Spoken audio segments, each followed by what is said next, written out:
Oui, oui. Tu veux que je me mette là Ouais.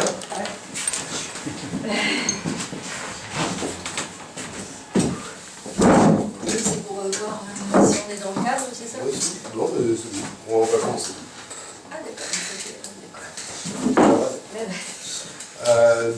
Bonjour à toutes et tous. Bienvenue à la conférence de presse de la liste Résistance anticapitaliste. Moi je suis Flavien, je fais partie du collectif du parti Résistance populaire. Donc là aujourd'hui, s'il y a cette conférence de presse, c'est tout simplement pour parler des engagements qui ont été pris pour la campagne municipale de 2020 à Lille. Donc cette liste Résistance anticapitaliste émane du parti Résistance populaire et du nouveau parti anticapitaliste UNPA lillois. Avec Alexandre Chantry en tête de liste pour Résistance populaire et Paola Seda pour le nouveau parti anticapitaliste à Lille. Donc là, il y aura la conférence de presse se déroulera de cette façon, c'est-à-dire qu'il y aura une déclaration faite par le candidat et la candidate d'environ 15 minutes, et après il y aura un temps d'échange de 15-20 minutes après, si vous avez des questions à leur poser. Voilà. Bonne conférence. Ouais, donc bonsoir à tous. Bon, il y en a d'autres qui vont arriver, donc on est dérangé pendant la conférence de presse. Comment dirais-je? Moi, je vais d'abord, en premier lieu, parler en effet de comment on en est arrivé à une alliance entre le NPA et la Résistance populaire. Donc nous, comme d'anciens Gilets jaunes, on s'est organisé et auto-organisé en un parti politique depuis septembre. Tout simplement parce qu'on considérait qu'il fallait continuer le mouvement terrain, le mouvement de la lutte sociale et être dans la rue, dans les blocages, dans les grèves, et qu'il fallait aussi proposer une alternative politique au pays. Donc nous nous sommes organisés dans le mouvement Résistance populaire et au fur et à mesure de nos ateliers d'échange, de nos rencontres, de nos ateliers de travail surtout, on a rencontré les camarades du nouveau parti anticapitaliste, et on s'est aperçu en effet qu'il y avait des propositions qui émanaient des deux structures qui étaient très, très proches, et on avait la même analyse critique radicale du système dans lequel on était et qu'il fallait en sortir, tout simplement. Donc pour construire une alternative au système capitaliste, l'alliance avec le NPA nous semblait naturelle, et surtout nous, Résistance populaire comme le NPA, nous ne sommes pas des structures sectaires, on essaie de s'ouvrir au maximum, et l'objectif de départ c'était cette fédération qui aujourd'hui se traduit par cette liste Résistance anticapitaliste, et je laisse Paola parler plus du programme. Donc cette centralité en fait des luttes est aussi un élément pour nous programmatique, est aussi une dimension qui nous décrit et qui nous différencie peut-être des autres grands partis qui participent au municipal. C'est-à-dire pour nous les luttes restent centrales, restent très importantes. Et donc notre projet politique est précisément celui de réussir à articuler des revendications qui portent à la fois sur des thématiques qui touchent à l'écologie, des revendications également économiques, des revendications qui concernent la défense des droits sociaux comme dans le cadre de la réforme des retraites, ou alors des services publics et des biens communs, et donc amener et articuler ces revendications avec un projet politique et donc les articuler à des institutions, en l'occurrence l'espace de la ville. Donc c'est là pourquoi, parce que nous considérons que nous ne pouvons pas porter une critique radicale du système capitaliste uniquement en occupant la municipalité. C'est-à-dire on ne croit pas à la révolution par les urnes. C'est pour cela qu'on va continuer à travailler la dimension des luttes sociales et à faire les liens, à se faire donc les porte-voix de ces instances démocratiques qui viennent directement de la rue et donc des acteurs en lutte. Ça, c'est quelque chose de très important pour nous et qui peut se traduire par contre dans les projets municipaux à travers un appui, à travers la promotion d'une forme de démocratie plus directe qui est également un point programmatique important pour nous. Tout à fait. Nous, de toute façon, en étant très mobilisés dans le mouvement Gilets jaunes, on a considéré, on comprend qu'aujourd'hui il y a un grand besoin de démocratie dans ce pays, et le mouvement Gilets jaunes en est l'exemple parfait, notamment avec la proposition du RIC, du référendum d'initiative citoyenne. Nous, on promeut la démocratie directe par différentes propositions, notamment le remplacement des conseils municipaux par des assemblées générales de quartier, où les habitants des quartiers lillois seront réellement les acteurs et les participants au budget de la ville et aux décisions qui sont prises dans certains quartiers. On pense qu'il ne faut plus que les élus dirigent et gouvernent dans leur tour d'ivoire sans prendre en compte les avis de la population. Donc évidemment, tous nos élus seront soumis au fait d'être révocables, ça c'est important pour nous. C'est-à-dire qu'à chaque instant, les élus qui ne respecteront pas leur mandat et leurs engagements pourront être révoqués par le principe du référendum révocatoire. Et ça tient en effet des grosses revendications du mouvement Gilets jaunes qui était le référendum d'initiative citoyenne. Voilà comment nous on veut promouvoir la démocratie et aussi en utilisant régulièrement les référendums locaux, par exemple sur la question de la friche un sauveur. Il faut que cette décision soit prise par les habitantes et les habitants de l'île et ne pas être prise dans un bureau entre quatre murs et par quelques notables de la ville. On pense que ces décisions-là doivent être des décisions populaires avant toute chose. Alors, l'ensemble de nos revendications porte par contre une cohérence. C'est vrai que nous avons des revendications qui concernent l'écologie, la biodiversité, la démocratie directe, les logements, la question sécuritaire. Mais dans l'ensemble de ces revendications, il y a une cohérence parce qu'elles débouchent vers une critique radicale du capitalisme. Donc c'est là où on s'est rencontrés, c'est là où nos deux organisations se sont rejointes.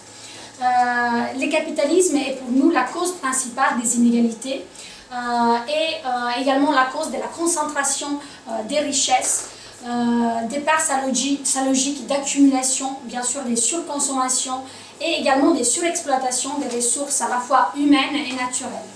Donc il n'y a pas d'écologie possible sans porter une critique radicale du système productif et donc du capitalisme. Par contre, au niveau local, on peut questionner le capitalisme, même si nous ne pouvons pas viser un changement global et radical, mais on peut les questionner partiellement à travers des initiatives qui visent à empêcher la privatisation, par exemple, des biens communs, avec des initiatives qui visent à promouvoir la gratuité des transports. Alors, contrairement à ce qui a été fait jusqu'à présent dans la ville de Lille, nous souhaitons aller vers cette direction et donc proposer une alternative véritable à cette ville. Nous proposons donc un régime municipal qui puisse gérer les transports.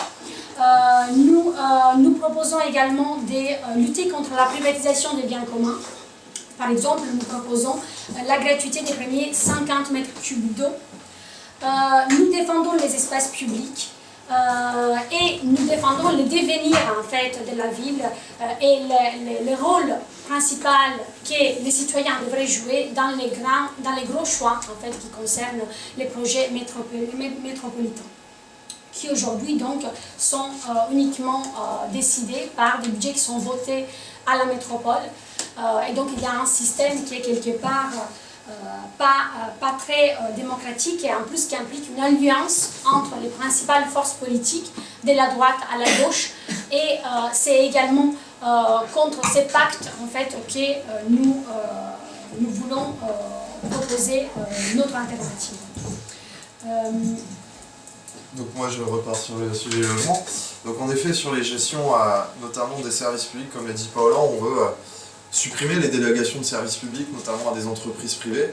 Aujourd'hui, on se retrouve, nous, citoyens et citoyennes de la ville, à payer des impôts locaux pour, au final, que cet argent se retrouve dans la poche d'actionnaires ou d'investisseurs. Donc, par exemple, sur la question du logement, on veut en effet en revenir à un système de régime municipal également. Tout simplement parce qu'aujourd'hui, on a, pour nous, une ingérence dans les gestions de budget. Par exemple, LMH, assez facilement citable sur ce cas-là, avec... Aujourd'hui à Lille, on a 8000 logements qui sont vacants, si on prend toutes les OPH, donc que ce soit LMH, Villogea, etc. On a 12 000 demandes de logements en attente. Donc nous on considère qu'il faut d'abord réhabiliter et retaper les logements sociaux qui sont déjà existants, avant de tout bétoniser et avant simplement de construire sans arrêt. On veut aussi une transparence des comptes des OPH. Aujourd'hui vous avez en effet des offices publics de l'habitat, c'est OPH, qui dépensent des millions et des millions dans des sièges sociaux qui n'ont aucun intérêt, surtout des sièges sociaux qui partent à Tourcoing, loin de la population et loin de leur ancienne implantation qui était Port de Valenciennes. Donc sur cette question des logements, on a aussi la volonté d'arrêter les marchands de sommeil, tout simplement ceux qui louent des logements qui sont insalubres, ceux qui louent des logements qui ne sont pas dans des conditions vivables pour les personnes qui vont être utilisateurs et utilisatrices du service public. Donc retour à la régie municipale sur cette question du logement afin d'avoir une vraie politique communautaire là-dessus qui soit en accord et surtout en lien avec ce que demandent les habitantes et les habitants de l'île. De la transparence, du logement décent et surtout des prix qui ne s'envolent pas. Voilà. Un autre point qui est important pour nous, c'est la lutte contre les discriminations. Donc en parlant des logements, on touche forcément les inégalités sociales. Donc l'idée, ce serait aussi de sensibiliser à toute forme de discrimination, qu'il soit des races, des genres ou également des classes. Et également la question de la sécurité nous tient à cœur, mais contrairement à la plupart des forces politiques, nous ne proposons pas de renforcer la dimension policière de la sécurité, mais nous proposons au contraire une rupture, donc le désarmement de la police et la création de figures de médiateurs qui peuvent œuvrer dans les quartiers les plus vulnérables. Et c'est là donc cohérent également avec l'idée de restituer en fait l'espace politique à ses habitants à travers notamment la valorisation de ces quartiers qui trop souvent sont également l'objet des processus de gentrification et donc l'exclusion spatiale également est une thématique qui est très importante dans la ville et qui contribue en fait à amplifier les inégalités.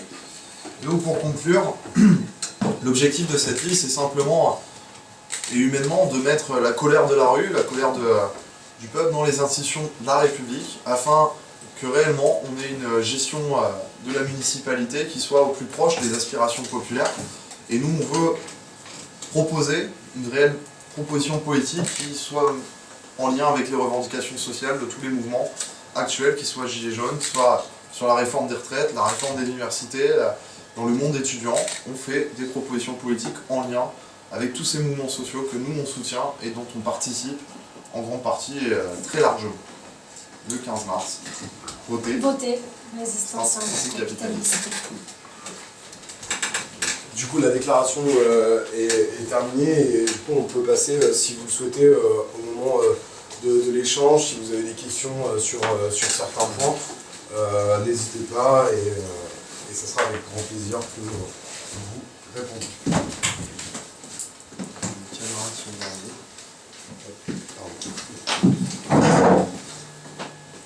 Question d'Alexandre Chantry.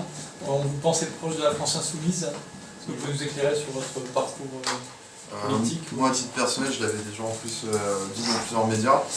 Comme on l'a dit, nous on ne croit pas réellement la révolution par les urnes. On considère que le combat se fait à la fois dans la rue et en effet en organisation politique. Pour ma part, à titre personnel, j'ai quitté la France Insoumise à l'été 2018, tout simplement sur ce désaccord qui était celui de la révolution citoyenne. Moi, ce concept-là n'est plus le mien. Vous ne croyez pas par les urnes, par exemple, le début, ce que vous disiez au tout début? La révolte par les urnes, la révolution citoyenne. Vous disiez non, je ne crois pas aux urnes. Oui, dans le sens où c'est pas uniquement par les urnes qu'on peut faire changer le système, c'est à la fois dans le mouvement social et en s'organisant politiquement. Vous avez dit que vous ne croyez plus aux conseils municipaux, fonctionnement tel qu'ils sont. Pourquoi du coup, est-ce qu'il n'y a pas un paradoxe à vous présenter aux élections municipales tout en dénonçant ce système? Est-ce que c'est souvent pour le renverser et le modifier? L'idée, c'est d'utiliser justement les élections municipales comme une tribune pour dénoncer justement le fonctionnement de ce système et notamment le fait que la ville de Lille est prise dans cette histoire d'institution de la métropole et que finalement la plupart des décisions importantes sont prises à la métropole et non pas à la mairie de Lille. Et puis aussi pour articuler en fait tous les éléments qui concernent la politique en général, c'est-à-dire la question du logement, la question de l'exclusion des populations populaires en dehors des centres-villes, la question des transports gratuits, la question de l'eau, la question écologique évidemment, pour utiliser justement les municipales comme une tribune, mais on sera très content de faire un bon score parce qu'on se veut les représentants aussi de toutes les luttes sociales du moment. Disons qu'avec les marges qui sont données, bien sûr avec les contraintes budgétaires, il est quand même possible de gérer ces budgets autrement. Donc d'orienter beaucoup plus la politique vers les biens collectifs et non pas vers les intérêts privés. Et l'autre chose qui est intéressante avec l'espace des élections municipales, c'est que les gens se sentent en fait très touchés par des problèmes en fait quotidiens qui touchent à la fois les cantines scolaires, les logements comme on l'a dit, la gestion de l'eau ou des transports. Donc c'est aussi un espace très, très intéressant pour politiser en fait les territoires et pour inciter les gens à s'intéresser aux affaires en fait politiques de la cité. Donc on veut aussi occuper cet espace pour cette raison-là, pour élaborer une alternative. Puis de plus en plus, la ville est aussi un espace d'innovation, donc souvent exploité uniquement du point de vue des flux de capitaux et des investissements des grosses entreprises, mais ça peut être aussi un espace d'innovation en fait pour les citoyens, pour se réapproprier de la cité et la vivre en fait directement. Excusez-moi, je suis arrivé un peu en retard. La liste, votre liste, pardon, les gens, donc la liste, ça va aller pour la liste, pardon, je pose la question. C'est bon, vous avez tout. Nombre de candidats. Non, non, vous avez tout. Il y a pas de souci. Nous sommes pratiquement presque sûrs. Bon, on n'est jamais à l'abri de lancer un événement, mais on a quand même de la marge, donc les dépôts de la liste devraient être assurés. Ouais, on la dépose mardi matin à 9h. D'accord. Bon, et votre liste, pardon, c'est, comment dire, les gens que vous avez voulu mettre sur la liste, Ce sont des militants des organisations ou des sympathisants et des proches, donc pour la plupart des militants, mais il y a également des sympathisants, des gens qu'on a rencontrés, avec lesquels on a noué des relations tout au long de cette période préélectorale. Puis des acteurs, des actrices locaux, différentes associations, des gens des quartiers, des gens qui sont réellement de la base, comme on dit. Oui. Disons que le moment est particulièrement propice aussi pour ces rencontres, vu qu'il y a quand même différentes mobilisations. On a vécu une année des Gilets jaunes, c'est dans ces cadres-là qu'on s'est rencontrés, puisque les NPA appuient donc ces mobilisations et ces acteurs militants, ainsi que leur aspiration démocratique en fait. Donc c'était une bonne occasion. Ça s'est poursuivi par les mouvements contre les réformes des lycées, de l'université, et évidemment des réformes des retraites.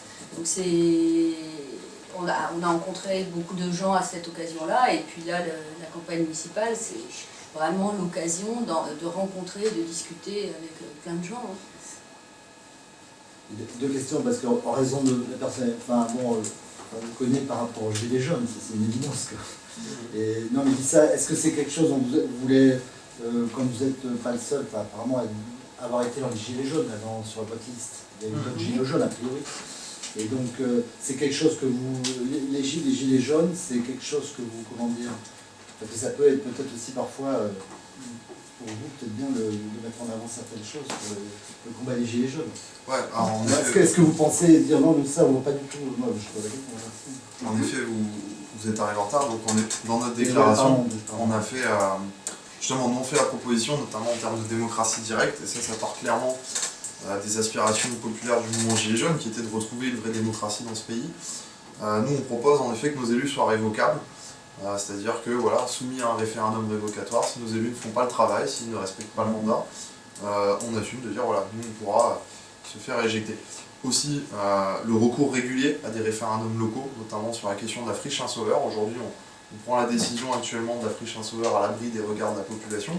Or, c'est un espace quand même assez grand à Lille, qui pourrait être un poumon vert et en effet un lieu de repli, notamment pendant les fortes chaleurs. Et là, on ne consulte pas du tout la population sur cette question-là. Et enfin, donc, comme je disais, avoir des assemblées générales par quartier, plutôt que de simples conseils de quartier, où chaque personne qui souhaite participer à la décision puisse participer.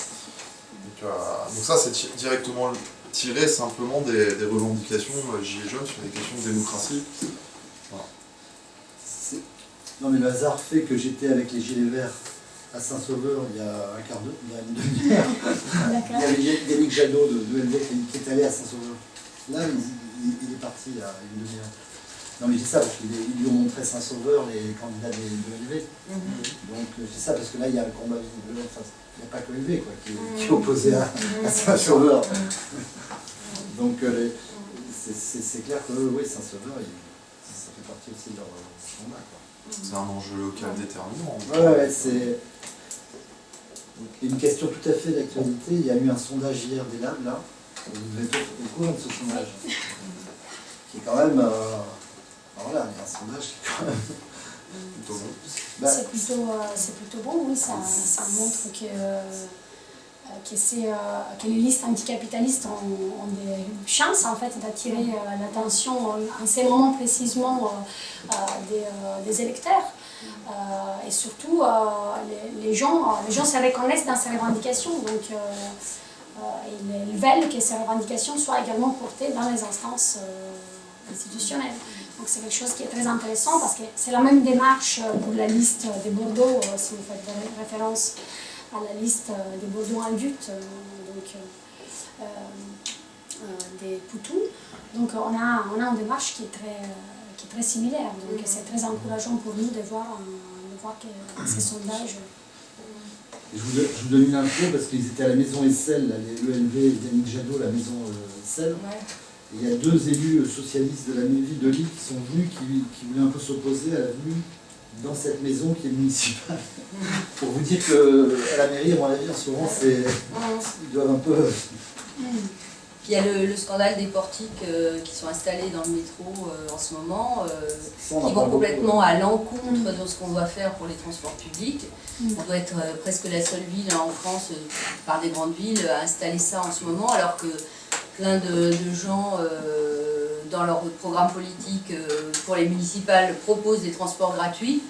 Ici, on est en train d'installer des portiques, c'est ce qui est complètement hallucinant, quoi.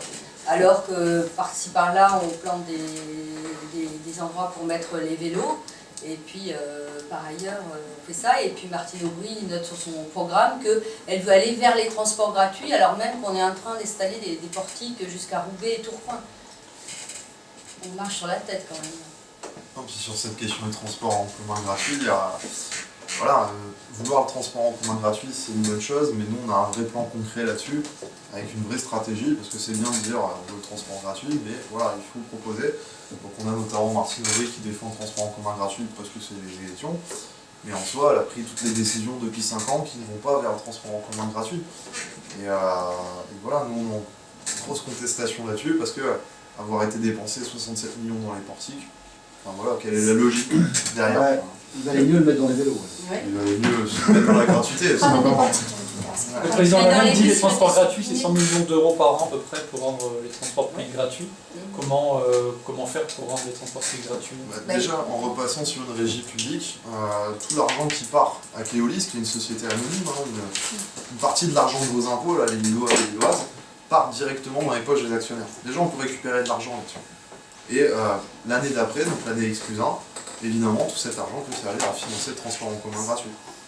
Et puis pas seulement, je pense aussi que les systèmes par exemple déjà existants, des abonnements qui sont partiellement en fait financés par les employeurs, je pense qu'on devrait vraiment insister vers ces systèmes, c'est-à-dire l'environnement c'est un bien commun qu'on se doit de préserver, et donc on peut absolument trouver les ressources pour préserver l'environnement. C'est juste un choix en fait d'où on va prendre l'argent. Mais je pense que départ les dépenses publiques et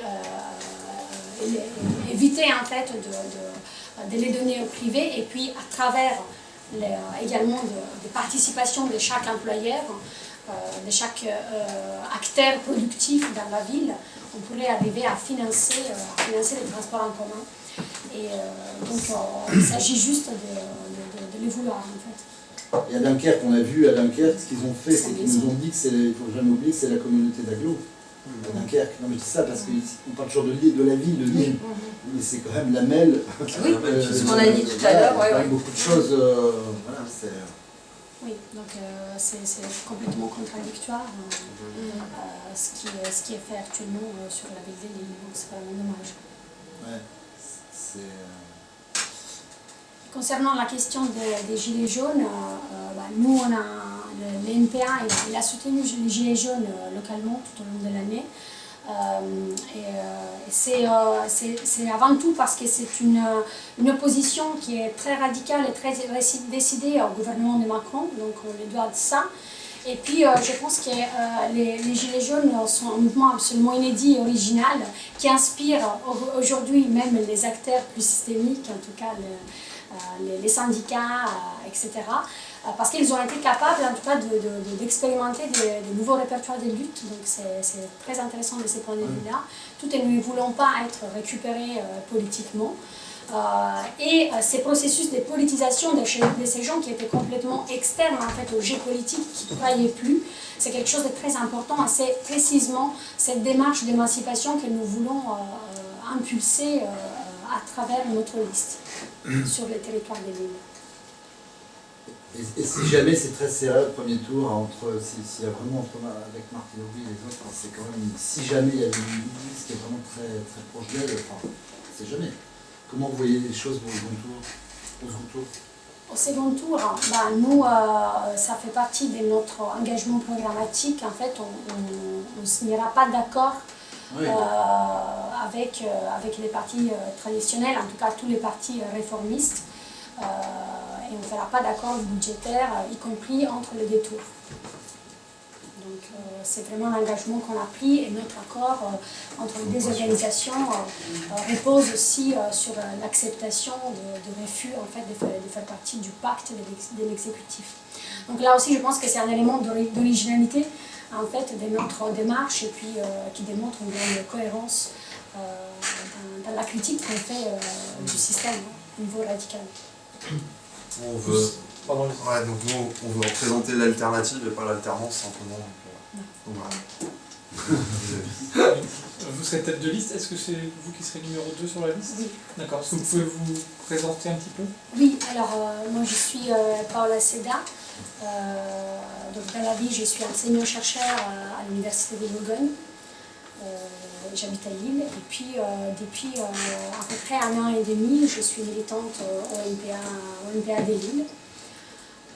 Donc voilà, je ne sais pas si je dois être plus approfondie dans la description, c'est pas très naturel de ces portraits. C'est Paola Seda.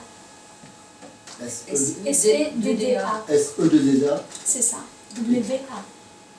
Et pardon, la tête, pardon, vous êtes tous les deux là, La tête de liste. Ouais, tête de liste, je considère sur le même pied de toute façon.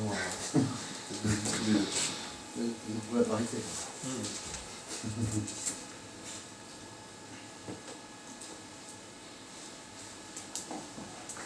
Merci. Eh bien, merci toutes et tous du coup d'être venus pour cette conférence de presse. Du coup, si vous voulez vous désaltérer, on mange quelque chose, il y a toujours là.